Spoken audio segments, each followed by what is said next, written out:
So I'm honored to have the opportunity to speak to everyone here today.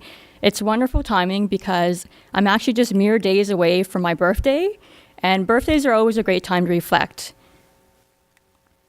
So I'm going to be 31 soon, and I've been dabbling with code since I was a young teenager, so that means that slightly more than half of my life has been wrapped up in technology. So it's kind of nice to think that as I get older, the yellow part of this pie chart is going to get bigger and bigger because I really have found my life's passion with technology and with programming. And learning how to program has opened up so many opportunities for me and has empowered me to do so much. However, not everyone is like me, and I find it amazing that some people are actually afraid of code.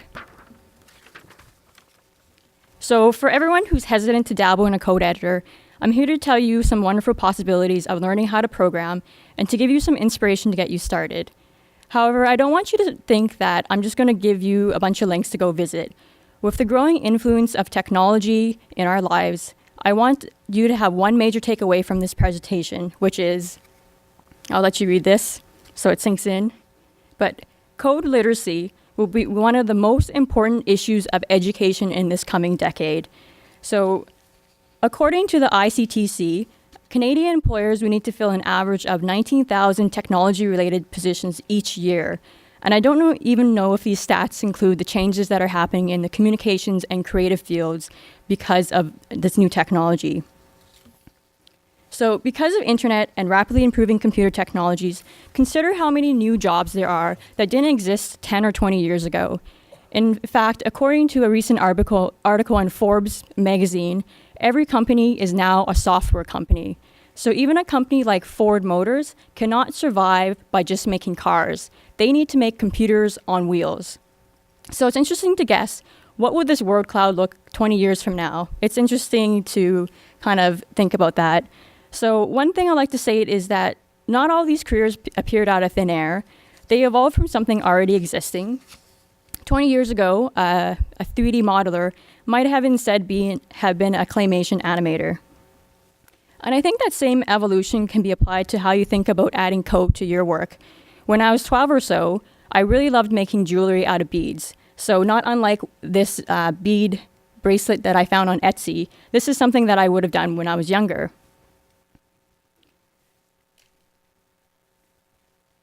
And so I really like to make things with my hands, and I never really lost that desire as I transitioned into being a programmer. Sometimes I like to say that I'm a digital or electronic artisan. This project, Flylight, is something that I created in my undergrad years at Ryerson University as something to learn electronics with. So I had figured out a way to solder LEDs on wire so I can make these flexible meshes and form them into shapes. So some people have described this as kneading with LEDs. And so as you can see, my beading background actually had an influence with my current day digital work, even if I might have not been conscious of it initially. And so in order for me to get all these LEDs to animate, I had to learn a programming language called BASIC so I could program what were called PIC chips because Arduinos actually didn't exist back then. So here's another project created at the CFC Media Lab that transforms text messages trapped on your phone into paper keepsakes. I worked with 4 residents at the CFC Media Lab who were not programmers, but I helped them take their idea of combining SMS, language analysis, graphic design, and paper folding into a working prototype. There's a very artisan influence happening with text-to-code, but I actually just did most of the Java programming. Without code, there's no way this project could have existed.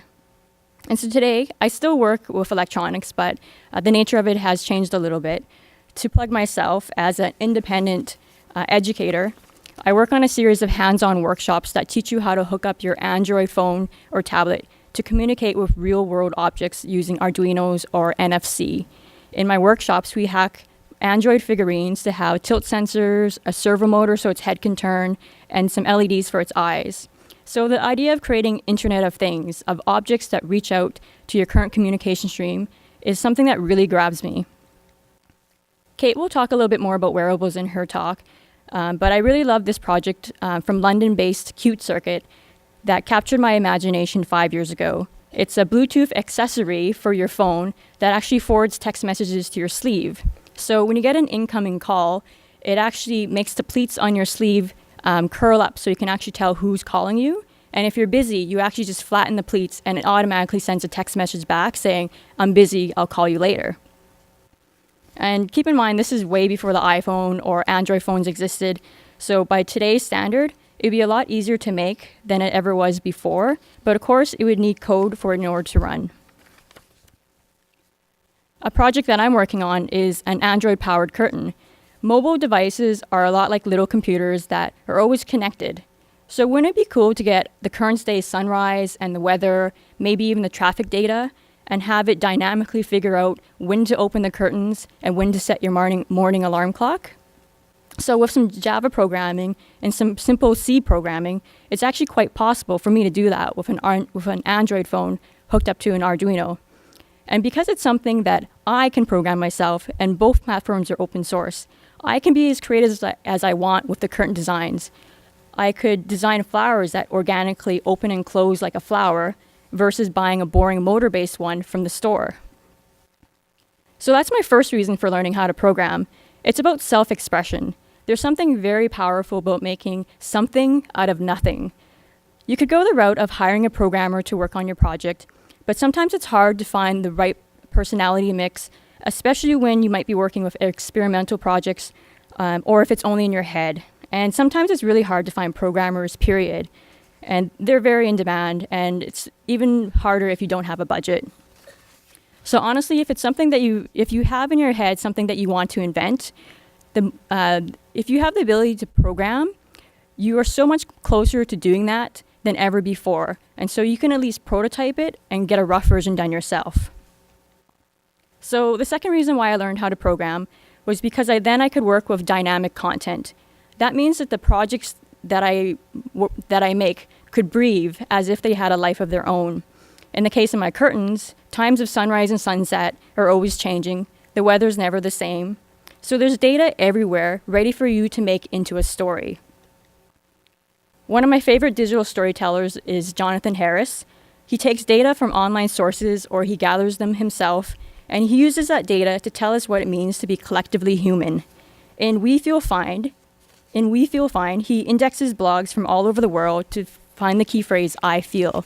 So at any moment, you could visit wefeelfine.com and get a feel for how the internet feels at that moment. In I Want You to Want Me, he scrapes dating sites and takes what online users say in their profiles to explore the search for love and self. We Feel Fine was written in a programming environment called processing, which is based on Java. And I Want You to Want Me was written in something called Open Frameworks, which is a C++ library. As you can see, using code, with code, you can actually tell stories. And so if I have any gamers in this room, and I think I do have quite a few, I don't think I need to convince you that an obvious reason for learning how to code is that you can make things interactive. In digital media, you can incorporate your user into your medium. Everyone's been talking sort of about the guy games around here, and so, StarCraft or Call of Duty might be something that comes to mind. But there's a bubbling world of independent game developers out there, or experimental divisions within larger companies.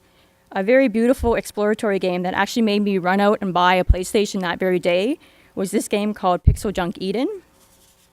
And Braid is also another very beautiful game where you manipulate time to solve puzzles.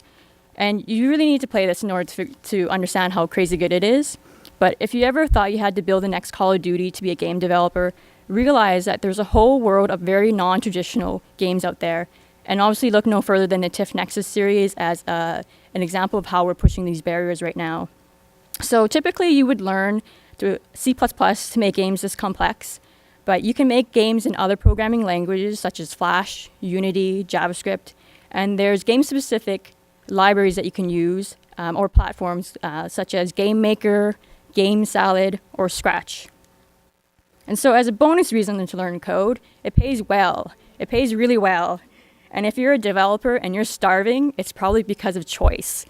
If you're jealous when you hear about startup companies being valuated at millions or billions of dollars, really you should learn how to program. And so you don't even need to build a startup, though actually I am trying to build a startup. When I was a freelance developer, It gave me the freedom and opportunity to work on my own personal projects on the side because it would pay for, I would do my day job, it would pay for that, and then I could go home and work on other projects. So Crave.com is a corporate site that I did with a lot of moving and dynamic elements.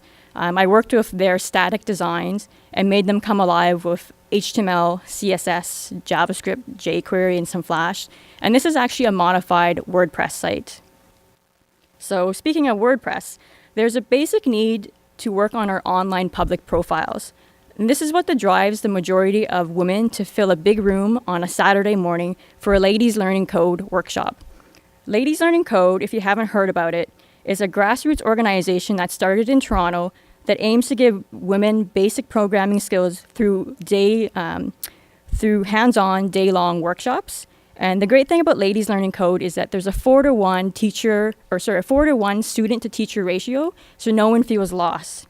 And so I was happy to teach the first workshop, which was Introduction to JavaScript, and have been a mentor in others. And I think the founder, Heather Payne, is in the audience, maybe, if she made it. Heather, are you here? No, okay. But if you see her at the mixer later tonight, you can talk to her about getting involved or perhaps signing up for a class. And so I just wanted to finish up by saying that I never finished computer science. I actually only took 1 semester. I actually have a Bachelor of Fine Arts degree. And so don't let the idea of needing to go to school stop you from making things, because I learned most of the things that I know through books and online resources.